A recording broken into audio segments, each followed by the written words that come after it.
Welcome to the Why Factor, a chance to work out why we do what we do.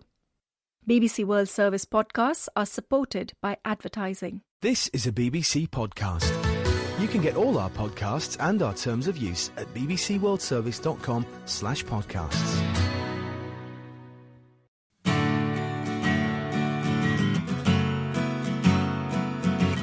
BBC World Service. I'm Mike Williams with the Why Factor. I hoped I was lucky, and I believed that I was lucky because that was part of rationalising gambling. Obviously the odds are against me, but if I don't believe in luck, then why am I doing this? Today, luck, good and bad. Is it a delusion or something real? And what are the consequences of believing? The difference between success and failure at a high level is often capricious, is often not explained by effort or even human agency. Sometimes it's just the way things happen. Luck is a huge part of the story in sport and in life.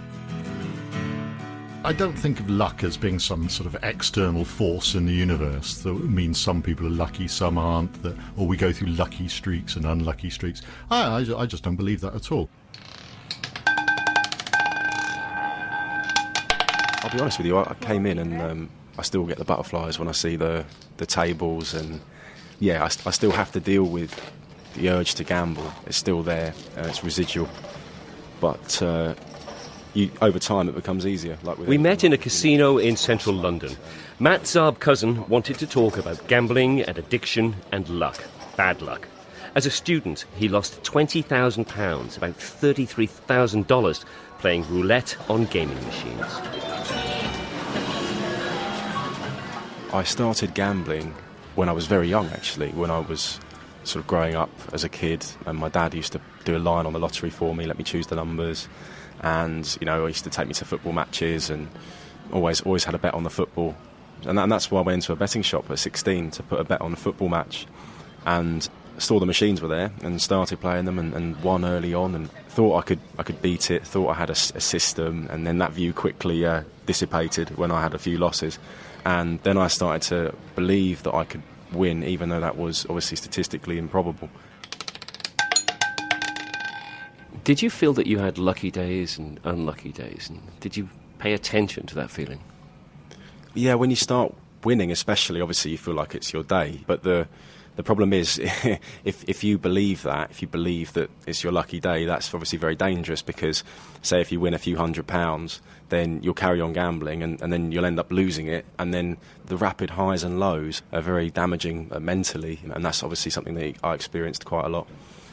And what about unlucky days? Did you ever think, this is not my lucky day, I'm going to stop?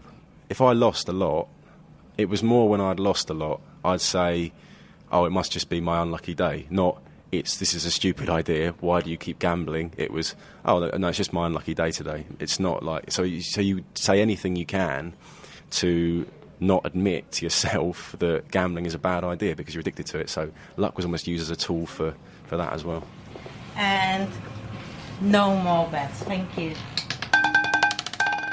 We're playing roulette or something and we see 4 blacks come up in a row and we think, oh, well, red is due. No, it's not. Not unless there's some bizarre new law of physics. It's not due at all. Next time it's just as likely to be black as it was before. This is Professor David Spiegelhalter from the Statistical Laboratory at the University of Cambridge here in the UK.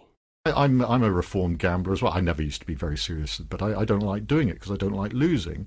But I found myself on one of these, in the UK, they're called fixed odds betting terminals, which are electronic roulette machines, which are extremely compulsive. As I found, I was putting money into this thing, and, it came up, red a few times. I thought, I'd better change my bet, put it on black. And I thought, oh, this is ridiculous. What am I doing? I fall for this nonsense myself. And this is you, a very eminent statistician. Oh, yeah, but I'm human. I'm as subject to all these sort of biases as everybody else. It's very good to think that you're a lucky person. No, that's great. No, it really improves your life. It makes you lucky. Because if you've got essentially an optimistic viewpoint, that it means you're willing to take risks, you're willing to go for things, to look at opportunities and take them with an optimistic approach to it. And that is almost, It doesn't mean almost certainly things won't work out so well. But even if they don't work out so well, you're going to think, oh, well, I've learnt something from that. I can go on to the next challenge. So having a positive outlook actually, can really encourage good fortune, and it makes you live longer and all sorts of things. It's really good to think that you are a lucky, fortunate person. Makes you live longer. Oh yes, yeah. People with positive, mentality will tend to be healthier as well. They'll tend to live longer. So this is a useful self-delusion, this notion of luck. Oh, that's very interesting. Yes, I think it is. Well, there are, of course, people who've been saying recently the whole positive psychology movement is that with suitable support and maybe some training, you can try to adopt a more positive approach. Being reckless is completely stupid, but taking risks is great because things might turn out well, they may not, but if they don't, you're going to have learned something. Assuming you survive. Assuming you survive. If you don't, you've been reckless, frankly. So when I say taking risks, I don't mean just getting in a car and shooting down the road 80 miles an hour. I don't mean hurling yourself off a cliff wearing a paper bag or something like that. Really, that is not sensible at all, and I would never encourage that. Now I'm thinking of all sorts of other types of risks in terms of challenges you might set yourself, whether it's running marathons or whether it's changing your friends, whether it's changing your job, whether it's just trying new activities, exploring new aspects of your personality. These are great things to do, and they may not work out. You may think, oh, well, that was a bit of I didn't manage that very well. Fine, okay, you didn't. So you go on and learn something else. If you can train people to think of themselves as lucky, they actually get a benefit from engaging in those kind of opportunistic behaviour. Dr. Mike Aitken, a psychologist, also from Cambridge University. I think if we tend to believe that we could be fortunate or unfortunate, then if we believe that we could be fortunate and we focus on the upside, then that allows us in a relatively benign environment to take advantage of opportunities which we might otherwise miss. So it may not be useful as a gambler to believe in luck, to believe that you might be lucky and you can beat the house. But in day-to-day life, it's probably very good for you to believe that you're lucky, because otherwise you might not take even modest risks that have a very high benefit. I think most people know what luck is when they think retrospectively. They know that some days good things happen to them and some days bad things happen to them, and it's quite clear that when we think about the past, there's an obvious sense that some days were luckier than others. Some people think in the future in the same way. That is, they think that if they're having a lucky day at the moment, then things are going to go more their way while they're in a lucky mood, and then things are going to go less their way when they're in a period of bad luck. That's a mode of thinking very common to people who gamble, especially people who have lack of control over their gambling. If I've been lucky earlier in the day, it doesn't mean that actually I have a better chance of winning the lottery if I buy a lottery ticket, or that other things are going to go my way in the future. But we do tend to suffer from that illusion, the idea that we are currently lucky and things are more likely to go our way. Do you buy lottery tickets? Very occasionally. What would your colleagues think if they were to find out? I have often had a joke with my wife, who I suppose buys my lottery tickets slightly more often than I do, maybe 2 or 3 a year, that if we did ever win, I would be so embarrassed, as I'm not sure I'll be able to collect the winnings. The famous golfer Gary Player delivered one of sport's most quotable quotes. "The more I practice," he said, "the luckier I become." Ed Smith has his doubts. He used to play cricket for a living. He's now a writer and the author of Luck, What It Means and Why It Matters. You write a book about luck, which I was researching for 3 or 4 years, and people would write sometimes at the bottom of articles, they'd post, no, Gary Player said the more I practice, the luckier I get, as though that closed the debate or was somehow conclusive. And of course, there's a measure of truth in what Gary Player was saying, the most repeated line in sport probably. But in many ways, that's an incomplete version of history, even in sport. It's a good strategy in sport to believe that we are in control of our destiny to a large degree. I would be very suspicious as a coach or a captain if a player said to me, well, I'm going to go out there and maybe I'll be lucky and maybe I won't. Obviously, that's not the optimal mindset. You want a player who believes he's going to shape the day, control the destiny of the match. Ed Smith is lucky. Talented, of course, but lucky as well. And I don't just mean lucky with the bounce of a ball or the swing of a bat. He believes that chance dealt him a playable hand, and he went on to play it well. John Rawls, the philosopher, had a brilliant line for luck. There's genetic luck and there's social luck. We call social luck privilege, but of course genetic luck is no more in our control than social luck is. They're both things which we did nothing to earn. The degree of luck that goes into any one player making it onto the pitch, well, I'll use my own autobiography as an example. I was an incredibly good cricket school, one of the best in the country. So that was a massive advantage. If you look at my family life, both my mum and dad were good at sport. A cricket bat was put in my hand the day I was born by an Australian Test cricketer. And the advantages I got from being exposed to brilliant coaches and teachers. That's before we even get to the randomness of, on any given day, will the umpire give you a lucky break?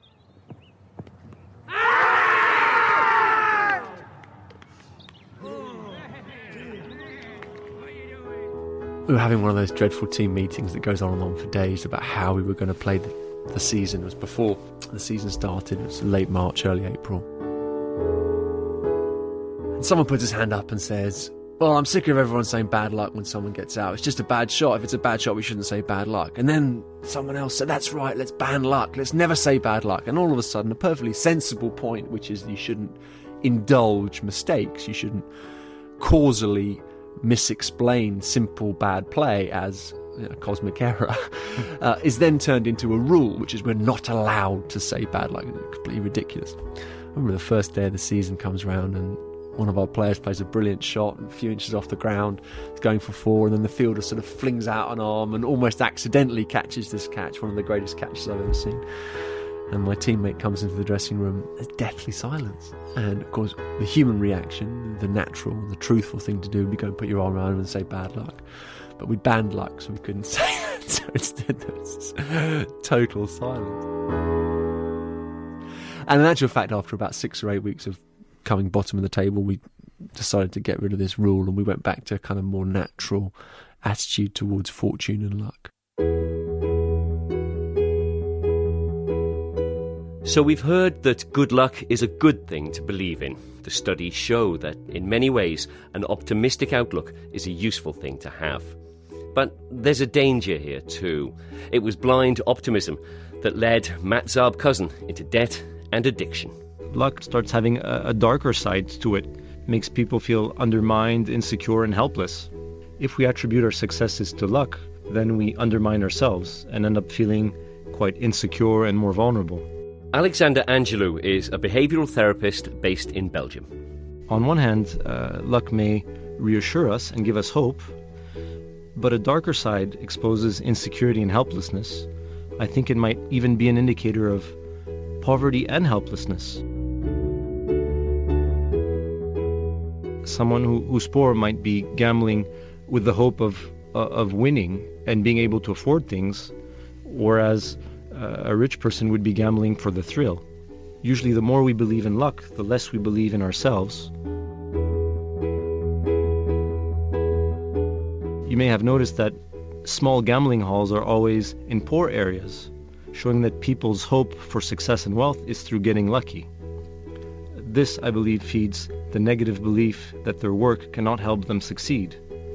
And that's a very bad thing. Seeking comfort and giving hope to games of luck just undermines one's efforts and makes these people more helpless. The word luck helps us explain away this disconcerting thing called chance, the random events that help define our lives. The reality is we do not have full control over our destinies, and the temptation of fortune is seductive.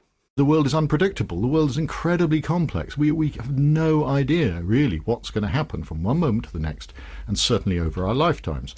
But of course, we want some things to happen that are nice, and we don't want other things to happen which are nasty. Sometimes we get a string of nice things happening, and then it's very easy to say, oh, I was lucky. And sometimes it's the other way around, and we can say, I'm unlucky. So I really just think that luck is something we use as an expression to describe streaks of when things have either gone our way or not gone our way. So it's just a way to help us understand the random nature of life in the universe? Exactly. People love having explanations and having stories and having reasons why things happen. And so it's very difficult for us, I mean, and me as well, to just say, well, that's the way it goes. You know, it's just chance, essentially. We you know, sometimes things work out, sometimes they don't. Very difficult as human beings to do that. We love to have reasons. And if we're really stuck for a reason, we end up saying we were lucky or unlucky. But we are creatures who require the recognition of patterns. It's how we've evolved. It's saved us on so many different occasions as a species. Isn't that what's happening here as well? No, we are pattern finders. We're storytellers naturally. So the problem is we find patterns when they aren't there. Now, sometimes it can be quite good to spot patterns when they aren't there. If you're being very cautious, and always the image made up of some Stone Age man wandering around, hears some rustling in the bushes, he doesn't stop to carefully do some calculations before running away to spot whether it's a tiger or not. So sometimes we can spot patterns, and that's fine if we're being cautious. Other times it can be very dangerous.